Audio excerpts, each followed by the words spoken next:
So a few days later, he sent his father a letter, and it said in the letter, "It's great here, people are nice, everything's good. There's just one thing, I'm a little ashamed that I'm driving my golden Mercedes and my teachers are all going by the train." A couple of days later, he gets a $10 million check in the mail with a note that says, "Here, go buy yourself a train, I don't want you to be ashamed." Good job. This is just a little joke. It says that in melaveh Malka, you're supposed to say it's the story of the Baal Shem Tov. Others say you're supposed to say a story of any Hasidic story, but I'm going to say a story that I read in a Chabad storybook, so I hope it's probably any Hasidic story. There was once a man, he was a merchant, and he did well, and then he got older, and he moved into his son's house.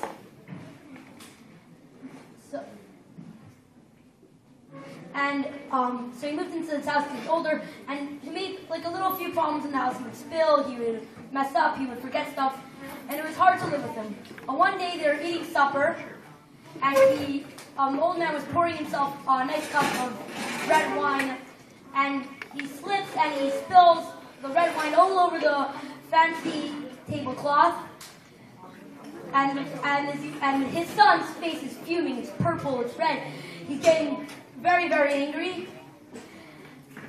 And out of a burst of anger, the son tells his father, "Get out and don't come back." And the father is so embarrassed, and he leaves the house. So sometime later, his grandson is going to a store to buy something with a little bit of money that he saved up, and he sees this old man. This child is a very, very good kid, and he sees this old man who looks very poor, and he takes the money out of his pocket, and he gives the money to the old man.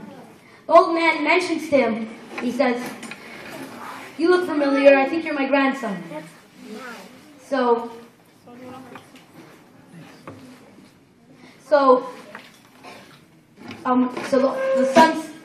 his grandson sees that he's cold, and so he quickly runs to his house and asks his father, "Could I please have a coat?" The father says to his son, "Yeah, there's an old coat up in the attic." So the son goes upstairs to their attic, and he sees this old ratty moth-filled coat. But then he has an idea. So he goes downstairs and asks his father, "Can I have a scissor?" The father says, "For what?" The son says to him, "So I can cut it, and when you get older, I can give the other half to you."